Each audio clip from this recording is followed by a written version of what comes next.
वह कुत्ता जो सबका था, भाग 3, अंतिम भाग। अगले कुछ हफ्तों के दौरान मार्कस बाकी लोगों से भी मिला। लिंडा, जिसने लेवेंडर साबुन बनाया था, और जब वह जेराल्ड के बारे में बात करती थी तो थोड़ा रो पड़ती थी, क्योंकि जेराल्ड ही वह पहला इंसान था जिसने उससे साबुन खरीदा था। उस समय जब उसने अभी अभी काम शुरू ही किया था और उसमें बिल्कुल भी आत्मविश्वास नहीं था। किम के बच्चे, जो कोपरनिकस को कोपी कहकर बुलाते थे, और इस बात पर उनकी अपनी पक्की राय होती थी कि उसके लिए गेंद फेंकने का सबसे अच्छा तरीका क्या है। प्रिया, जो एक रिटायर्ड नर्स थी और अपने जड़ी बूटियों के बगीचे के बारे में ठीक वैसे ही बातें करती थी जैसे दूसरे लोग अपने बच्चों के बारे में करते हैं। डेविड, जो 28 साल का था, घर से ही काम करता था और यह बात मानता था कि कोपरनिकस ही वह वजह है जिसके चलते वह दोपहर से पहले कभी अपने अपार्टमेंट से बाहर निकलता था।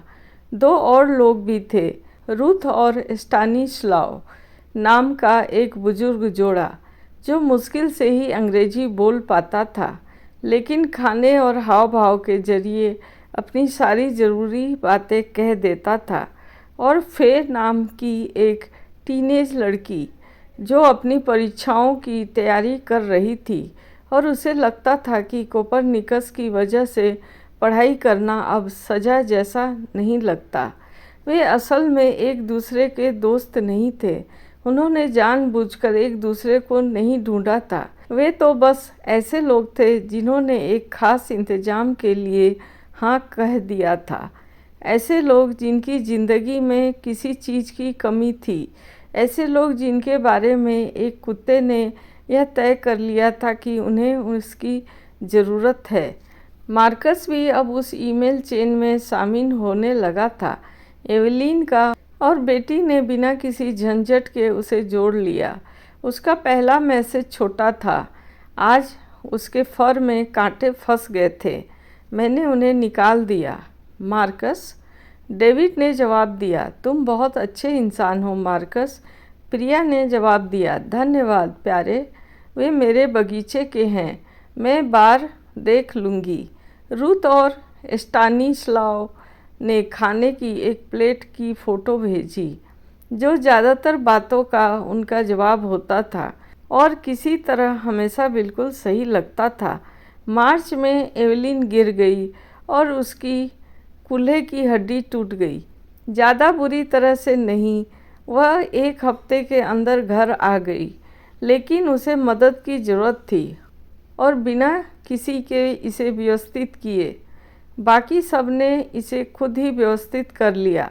मार्कस ने उसके लॉन की घास काटी, लिंडा खाना ले आई, प्रिया उसकी दवाइयाँ देखने आई, वह भी इतनी पेशेवर कुशलता से कि एवेलिन ने दिखावा किया कि उसे यह बात परेशान कर रही है, लेकिन साफ तौर पर उसे इससे बहुत सुकून मिला।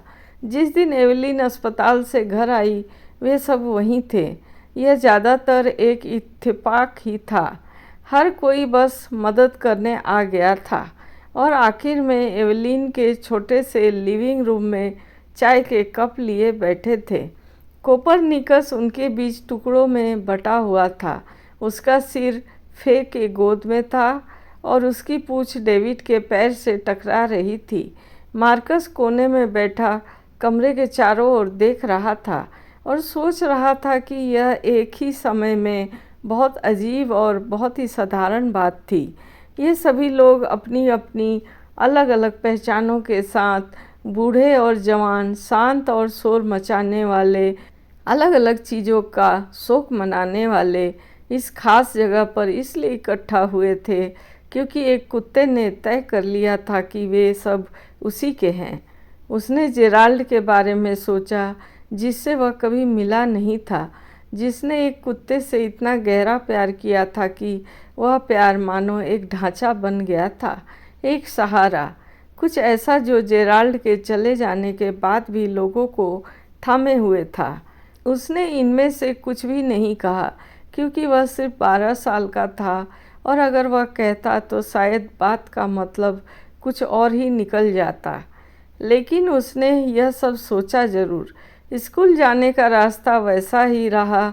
बर्च और 4th स्ट्रीट हर सुबह, मौसम चाहे जैसा भी हो, कोपरनिकस सड़क के दक्षिणी छोर से ऐसे आता जैसे कोई भरोसेमंद चीज़ हो, कोई ऐसी चीज़ जिस पर मार्कस ने अनजाने में ही भरोसा करना सीख लिया था। टाइलर ग्रीर और उसके दोस्त अभी भी बस स्टॉप पर ही मिलते थे। मार्कस अभी भी लंबा रास्ता ही चुनता था, लेकिन अब वह लंबा रास्ता किसी चीज़ से बचने का रास्ता जैसा नहीं लगता था। यह रास्ता ज़्यादा बेहतर लग रहा था। ऐसा लग रहा था कि यह रास्ता कहीं न कहीं ज़रूर ले जाएगा।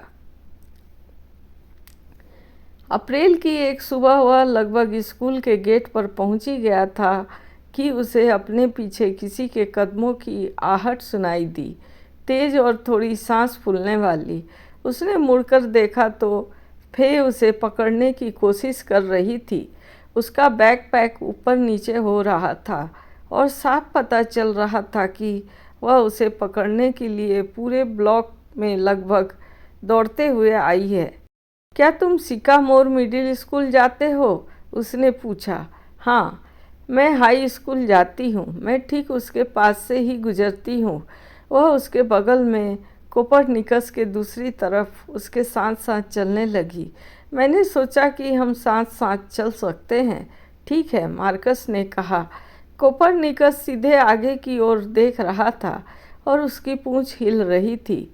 मुझे पता है, मार्कस ने मन ही मन उससे कहा, इसे अजीब मत बनाओ। वह कसम खाकर कह सकता था कि उसकी पूंछ और भी तेजी से हिलने लगी थी।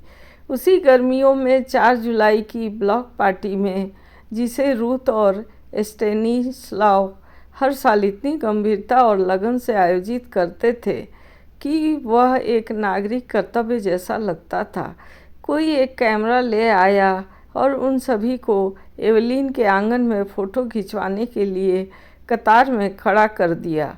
एवलिन बीच में अपनी लॉन चेयर पर बैठी थी और बाकी लोग उसके चारों ओर बिना किसी खास क्रम के खड़े थे। कोपरनिकस उन सभी के आगे बैठा था और उसके कान हमेशा की तरह कभी इधर तो कभी उधर अपनी वही असमंजस वाली हरकतें कर रहे थे। मार्कस उस समूह के एक किनारे पर खड़ा था। फे ने कोहनी मारकर उसे बीच की तरफ धकेला। वह डेविड के बगल में जाकर खड़ा हुआ। डेविड काफ़ी लंबा था और उसने मार्कस के कंधे पर अपना हाथ उस सहज और बेफिक्र अंदाज में रखा जैसा कि अक्सर लंबे लोग करते हैं, और मार्कस ने भी उस हाथ को झटक कर हटाया नहीं। मुस्कुराओ, प्रिया ने आवाज़ दी और वे सब मुस्कुरा दिए। उसके बाद वह फ़ोटो एवलिन के घर में अंगीठी के ऊपर बने एक ताक पर रखी रही, ठीक जेराल्ड की फ़ोटो के बगल में। जब भी मार्कस वहाँ आता, और वह अक्सर आता था, जितनी बार आने की रोटेशन के हिसाब से ज़रूरत थी उससे भी कहीं ज़्यादा बार, तो वह उन दोनों फ़ोटोज़ को देखता और उसे लगता कि वे दोनों फ़ोटोज़ मिलकर एक ख़ास तरह का अर्थ बनाती है। उनकी कहानियाँ भले ही अलग अलग थीं, लेकिन उनमें छिपा प्यार एक जैसा ही था। ऐसा प्यार जो किसी एक घर या किसी एक दिल की चारदीवारी में कैद नहीं रहता। ऐसा प्यार जो पूरी दुनिया में घूमता रहता है और अपने लिए कोई ठिकाना ढूंढता रहता है।